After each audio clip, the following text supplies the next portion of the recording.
Hey boys and girls, it's me again. I'm coming to you tonight to read another story. Tonight what we're going to read is The True Story of the Three Little Pigs. It is written by John Sieska and illustrated by Lane Smith. Now, when I read this story, I want you to think about the story that you know of the Three Little Pigs. And I want you to do a little comparing and contrasting. You know what that is. We compare, we see how things are alike with our stories, and when we contrast, we see how they're different. We've done that before this year. So that's what I want you to be thinking about while I read the story, the true story of the Three Little Pigs. Let's see what the wolf has to say. Everybody knows the story of the Three Little Pigs, or at least they think they do. But I'll let you in on a little secret. Nobody knows the real story, because nobody has ever heard my side of the story. Look at Wolf. I'm the wolf, Alexander T. Wolf. You can call me Al. I don't know how this whole big bad wolf thing got started, but it's all wrong. Maybe it's because of our diet. Hey, it's not my fault wolves eat cute little animals like bunnies and sheep and pigs.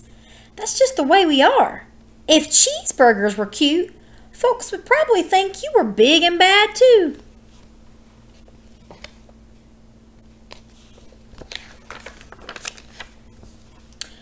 Like I was saying, this whole big bad wolf thing is all wrong. The real story is about a sneeze and a cup of sugar. This is the real story.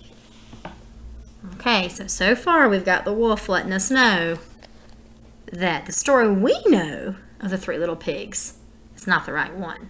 So we're going to hear what he has to say about it. And this drawing right here is showing, I don't know if you can see in the camera, but it's the nose, because remember he said it's about a sneeze and a cup of sugar. So that's what he's drawing on his little chalkboard there. Why, back in Once Upon a Time, I was making a birthday cake for my dear old granny. I had a terrible sneezing cold. I ran out of sugar. Look what he's making. He's got bunny ears in the bowl. So I walked down the street to ask my neighbor for a cup of sugar. Now, this neighbor was a pig, and he wasn't too bright either. He had built his whole house out of straw. Can you believe it? I mean, who in his right mind would build a house out of straw? Now, on this page, the wolf says that the pig wasn't very bright. And when we think about the word bright, sometimes we may think about different things, like a light bulb's bright. But of course, in this particular story and on this page, he's thinking about the pig not being very smart. Why do you think he's saying that about the pig, that he's not too bright? Let's see. So, of course, the minute I knocked on the door, it fell right in. I didn't want to just walk into someone's house, so I called out, little pig, are you in? No answer. I was just about to go home without the cup of sugar for my dear old granny's birthday cake. So I think maybe the reason why he says the pig isn't bright is because maybe he didn't build his house out of the best material. Wolf says that he just knocked and the door fell in. Now we know that the true story what we think is the true story. Wolf says his is the true story. But the story we know of the Three Little Pigs, did the wolf knock? I don't remember him knocking. I don't remember him knocking in that story. He just kind of, what did he do? He huffed and he puffed, right? All right, so let's see what else Wolf has to say. That's when my nose started to itch. I felt a sneeze coming on. Well, I huffed, and I snuffed, and I sneezed a great sneeze. Look at that.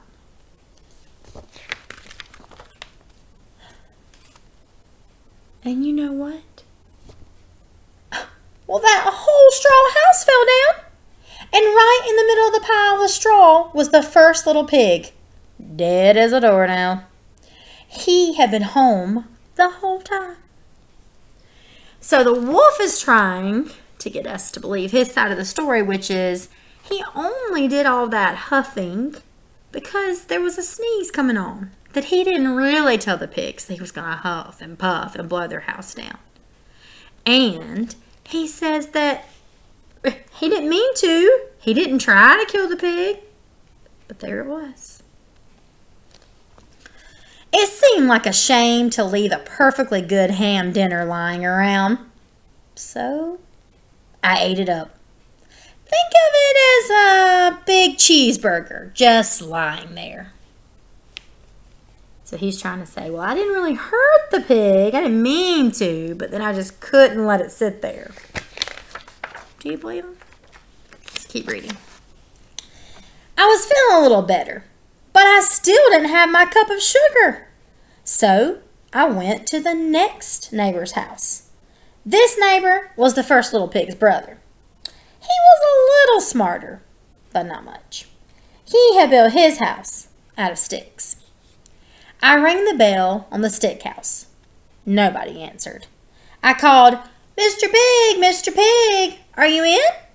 He yelled back, Go away, wolf.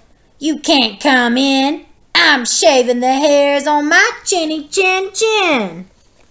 Now, if you're thinking about our story, because remember I'm asking you to compare and contrast it, think about what's a little the same. If you know the story real well, which I know you guys do, the pig, of course, says, you can't come in by the hairs on my chinny chin chin, right? That's what the pig says.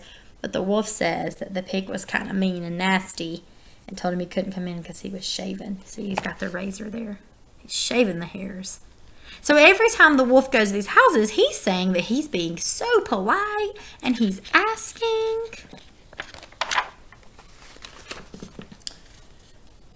I had just grabbed the doorknob when I felt another sneeze coming on. I huffed and I snuffed and I tried to cover my mouth, but I sneezed a great sneeze. And you're not going to believe it, but this guy's house fell down just like his brother's. When the dust cleared, there was the second little pig, dead as a doornail. Wolf's honor.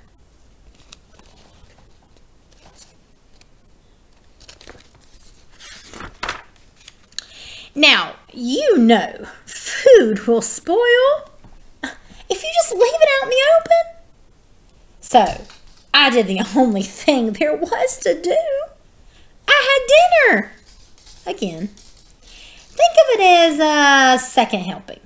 I was getting awfully full, but my cold was feeling a little better, and I still didn't have that cup of sugar for my dear old granny's birthday cake.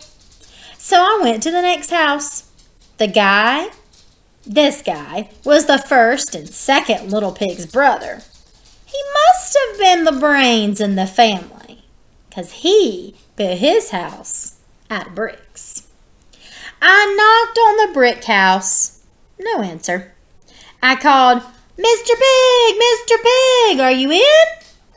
And do you know what that rude little porker answered? Get out of here, wolf. Don't bother me again. So in this story, it sounds like the pigs are rude. Look at the pig right there, looking at Wolf. Poor Wolf with his handkerchief because he's got a cold. Talk about impolite. He probably had a whole sack full of sugar, and he wouldn't give me even one little cup for my dear, sweet old granny's birthday cake. What a pig! I was just about to go home and maybe make a nice birthday card instead of a cake when I felt my cold coming on. I huffed And I snuffed. And I sneezed once again. Then the third little pig yelled, "And your old granny can sit on a pin." This is definitely not nice, is it? Now, I'm usually a pretty calm fellow, but when somebody talks about my granny like that, I go a little crazy. When the cops drove up, of course, I was trying to break down this pig's door.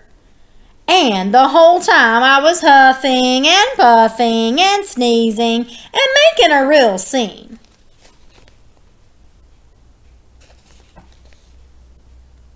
You can see the cops. And there's like reporters down here with their microphones and notepads. And there's the wolf.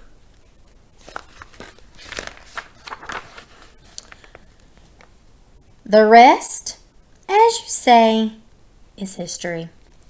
And it's got a newspaper article and it says, A.T. Wolf, Big and Bad. And the headline even says, Big Bad Wolf.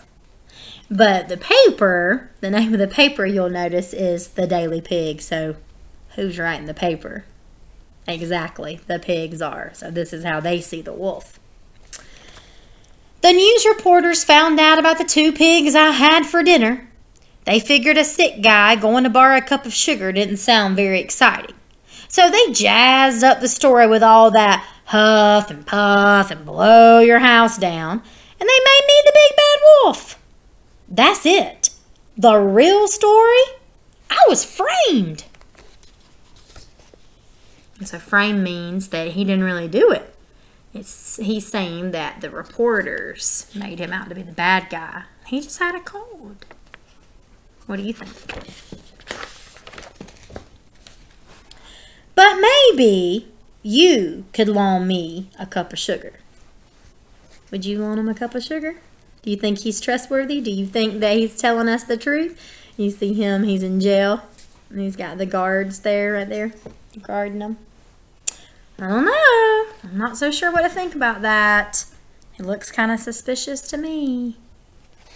But you think about that. So I want you to think about that. Maybe tomorrow when we meet together on WebEx, you can talk to me a little bit. Maybe we can talk about, those of you that listen to this story, we can talk a little bit about what was similar in the story. So we do a little compare and contrasting. So what was alike in this story, in the regular 3 Little Pigs story, and what was different? And you can let me know, do you believe the wolf? You think that he's telling us the truth and that really the pigs were kind of the bad guys in this? Or do you think he's made this whole story up to make himself sound better? You let me know. Bye for now. You guys have a great night.